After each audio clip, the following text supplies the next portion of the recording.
Something about Taylor Swift's countdown feels wrong. For weeks, the entire internet operated under the assumption that the mystery was already over. Millions of people were waiting for a specific outcome until the clock stopped.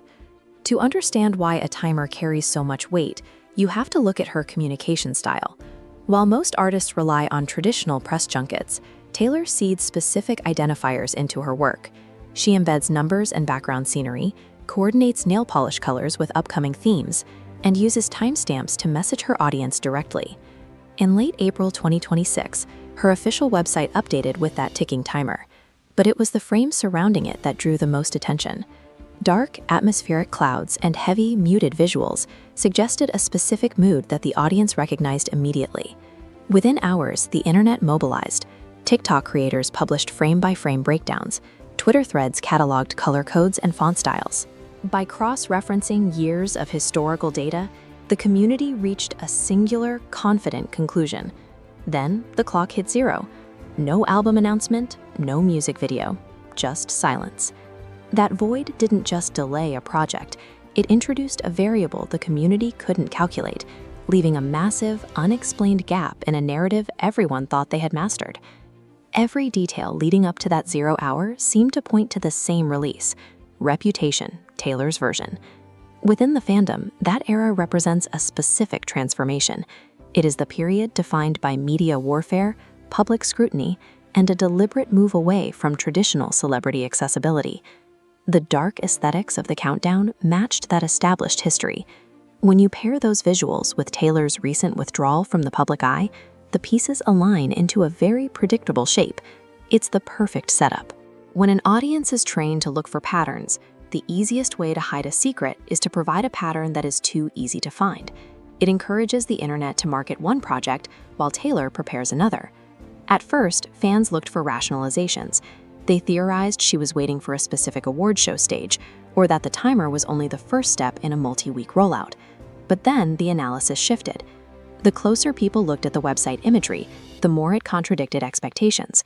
The original Reputation era was built on aggression, sharp edges, snakes, and high-contrast black and white photography. But these new countdown visuals were soft and cinematic. They felt less like a confrontation and more like a dream.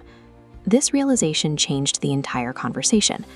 What if Taylor intentionally seeded the wrong aesthetic cues? What if she wanted the internet to focus on a re-recording, to keep the real project a secret?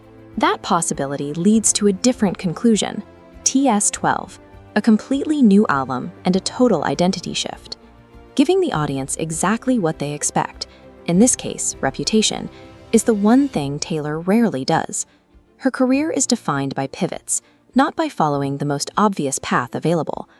Her timeline shows a pattern of whiplash, moving from 1989's synthpop into Reputation's darkness, Lover's brightness, and Folklore's minimalism. By letting Rep TV expectations grow, she occupies the conversation, while her actual plan moves in an entirely new direction.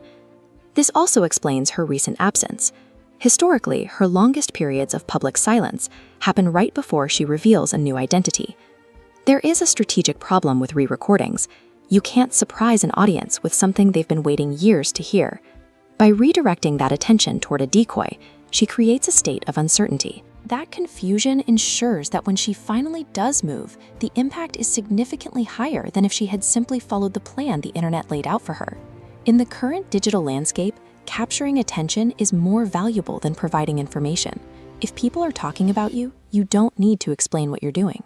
We can track this countdown's life cycle.